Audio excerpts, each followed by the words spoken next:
So we're rolling. If you would like to just start us off with a meditation bowl, Sir Bobbert. Okay.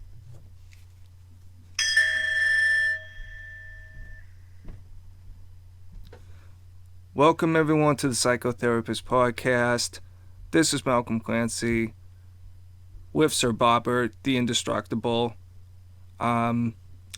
We wrote down an agenda for today. We have 4 items. One is just a quick clinical mental checkup on where I'm at. Number 2 is we have a amazing story of redemption from Buchenwald. 3, we're going to talk about existential anxiety and how that's a Biden-related phenomenon. And number 4, I've got a wedding to go this afternoon, and I'm personally not worried about it, but the family is freaking out because of the COVID thing. So that's our agenda item for today. Okay. And we had already spoken, so that's what we agreed upon in terms of our focus today. So I just had a couple of questions for you, Malcolm, before we dive into it. Are you maintaining a schedule with the LSATs and keeping up with that? I would say I slacked a little bit just this week, just because there's been a lot of preparations and things for this wedding and getting fitted for suits and cooking again and blah blah blah blah, the BS. Okay. And between that, having some too good, I would say, Mary Jane, and it being like the Labor Day weekend, I've still worked on it a little bit, but not as hard as I wished, and whatever. But starting tomorrow, I can just hop right back on it. Okay. And I'll have less distractions. So, I have noted though, like some patterns of what I'm getting good at and what I'm still sucking at. So, I am seeing improvement. In terms of learning style? Yeah, because there's different broad categories. There's logical reasoning, there's logical games, there's arguments and shit. And when I started, I thought these logic games and sequencing, where it's kind of like X, Y, and Z have to go in a certain order, and there's certain rules like X has to go before Y, blah, blah, blah. And at first I thought that was what I was going to suck at, but it's kind of like the reverse now. And I gotta just tell you, the problem with arguments, Bob, is that some of them are just so awkwardly worded that it's like, I feel like I have to kind of just run into like a concrete wall head first and then go after the problem to just like break my brain. It's very some of it's very bizarre. I'll bring an example one day, but I mean the arguments though are tricky because a lot of it is what is in this passage that makes multiple arguments. What's like the hierarchy of truths in this argument? So what is the main argument or whatever? What does this part support this, and blah blah blah blah blah. And it's very tricky stuff, but I just need to work more on it. Okay, are these pseudo legal arguments? They're not legal arguments so much as just arguments in general, and they can be anything. So we should eat peanut butter with marshmallows instead of jelly because a study has found that jelly gives everyone genital cancer. That kind of thing. Is that a fact? No, I totally made that up. Oh, okay, got it, okay. I'm saying there's arguments that are made where where things are like juxtaposed, and you know, like they bring up different things, and you gotta pick apart what assumptions are made or what kinds of arguments are made, or like I've learned, I do think there's a little bit of legal relevance to it. Like, for example, let me just ask you, because I feel like it's a question everyone, including me, gets off a little bit. What do you think an ad hominem attack is?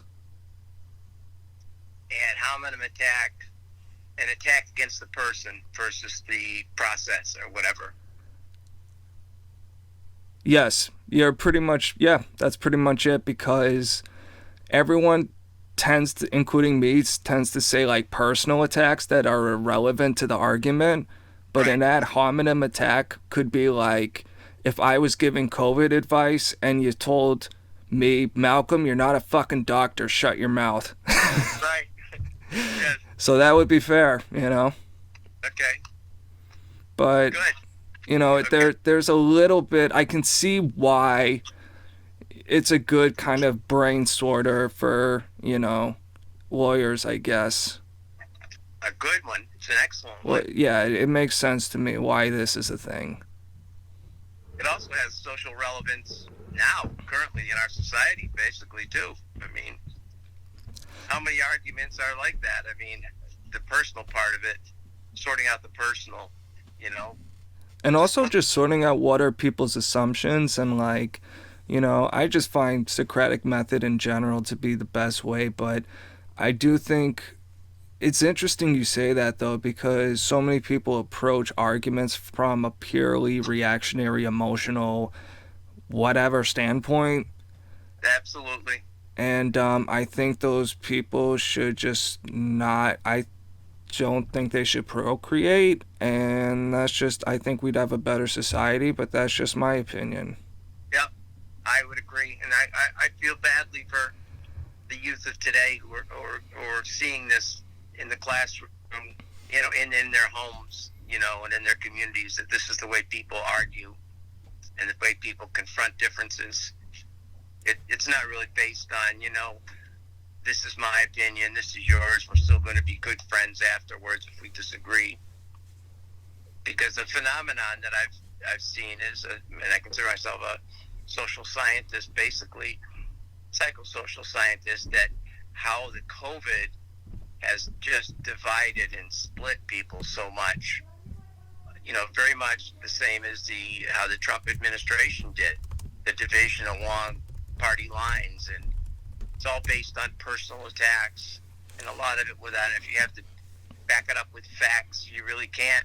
You know, it's hard to know where these people are coming from, and it's hard to see that people cannot just disagree. I agree, and I would argue, you know, I think Trump really set like the political people's heads on fire. I think regular people might have been like maybe off put at first, but like someone like me who in 2017 went from, oh, the Nazis have taken over, to it's 2019, things are going pretty good. Yes, exactly. You know, Exactly. whereas the thing is, you know, with a pandemic, it inherently makes everyone selfish because everyone's a threat to everyone. And I think we Absolutely. can kind of just tie in, I guess, items 2 and 4 together here, because my mom expects everyone to have a mask at this wedding, and I'm just like, I mean, that sounds like a miserable, awful fucking time. But I don't know. I think I'm kind of just at the attitude at this point. If you're personally nervous, stay home. I agree. You know, because now that we're past the vaccination point and everything,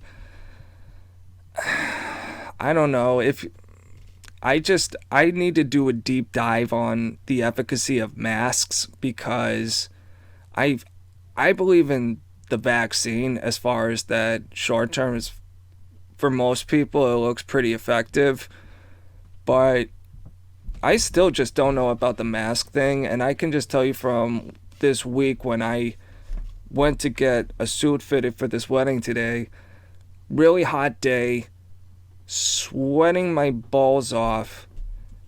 No one in there was wearing a mask, but I had to wear a mask because, you know, my mom was there. Yep. And I was sweating so much because, you know, I'm putting a all these layers on one of the hottest Oh yeah, days, yeah. and I'm sweating so much into my mask that by the time I get out, I take it off and I'm like, this is disgusting. There's no way. Like, I, I'm wondering if I ever saw like construction workers or lands because I've seen people run with masks on for sure, and it Oh is yeah. just the most baffling thing to me. It's like, why are you sweating into your mouth, bro? That sounds Right. disgusting. Riding bikes with masks. Yeah. In fact, saw someone in a kayak yesterday with a mask on in the ocean. You know, so, are you kidding me? Jesus Christ. Someone was probably flying a helicopter by themselves wearing a mask, Right. bro. I did see today. I didn't read it, and I was going through my emails quickly. One of my professional journals, their top article was on masks will not cause, long-lasting psychological damage to children.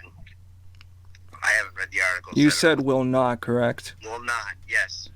Yeah, and that's one thing where like science be damned, I don't think something that affects like disproportionately miraculously, like it really is kind of um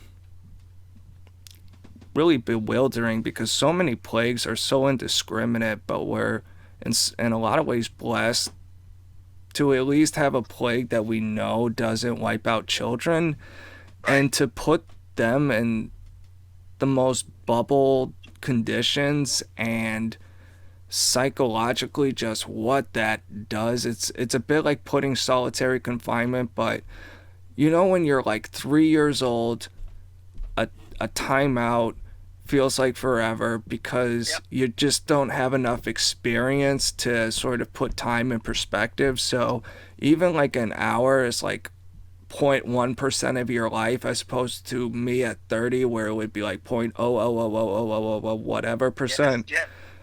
So to do that for months and months and months on end, and you know, kids not being able to get out and just have to live in this constant condition of fear and isolation from other human beings, I think it's very socially damaging and psychologically. And I will say, I was just talking with someone I know at work who has a kid, and just the conditions of what the quarantines did to her kid was she was very just not happy with it. Yeah. In what way? The child was not happy with it. Yeah, she was saying it was making her kid absolutely miserable. Oh yeah, sure. Yeah. And the quarantine and aspects of it. and she kind of underestimated, as I think all of us did, because we've never had this experience before where we locked down in the entire, almost the entire nation. So I Yep. don't think as adults because adults were making those decisions, so we didn't have the perspective of children going into that, or at least Exactly. on that level. I'm trying to get a visual of you in this tuxedo shop today. So you and your mother are together, and you're the only two wearing masks, and the people working there measuring you, trying the suits on you, are not wearing masks. Correct? I think the one person who was tailoring me was wearing a mask. And did you and your mother have a discussion about that afterwards? No. Okay. Because I find that whole thing to be extremely difficult to understand. You know, that when some people are wearing masks and some are not. And who's the boss of everything that's going to make the rules on this?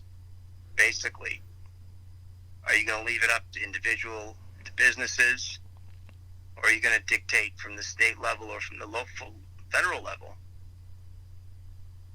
There's so many issues. I mean, it's just hard to wrap your head around. Yeah, and Buchenwald, and we did have on our agenda item a shout out to Buchenwald, so we should probably get that out of the way. But I will just say, to stay relevant to our conversation, that she has said repeatedly, like, She has also said, you know, unless everyone's wearing a mask, I'm bailing. At the wedding. Yes, Okay. and there's a whole cocktail hour where you don't need to keep it on while you're eating or drinking.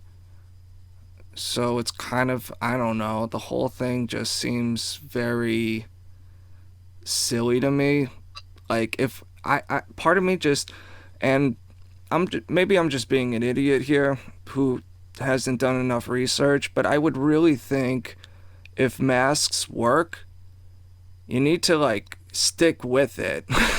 Right. You know what I mean? You can't half-ass it, and like when you go to the restaurant, oh, we only keep it on when we walk to the bathroom, but when we're sitting at the table, we're immune from it. Like, it's not, what? It makes no goddamn sense, and even like children have noticed how silly it is. So Yeah.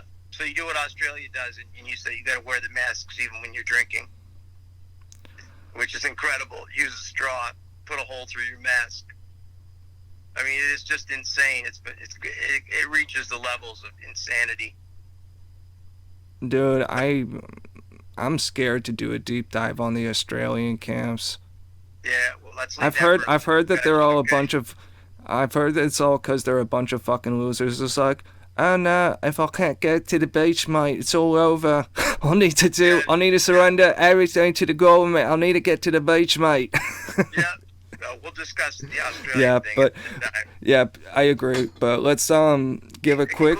including the surfers who, go to Australia with so much head damage from accident surfing, and they keep doing it over and over again. That Wait, I'm sorry. Who are you talking about? surfers in Oh, Australia, surfers. Okay. for people who are attracted to Australia to surf, they've had so many head injuries that they can barely know their name, remember their names, but they keep doing it over and over. Oh, just another bump, man. Yeah. Another Yeah, bump until you have Biden syndrome. The Aussies deserve a whole session. So the other thing about the praise for Buchenwald, that you want to talk about that? Yes, Reference? let's just get that out the way and go from there. But so this is something we discussed last week to our audience, but we just wanted to get it on.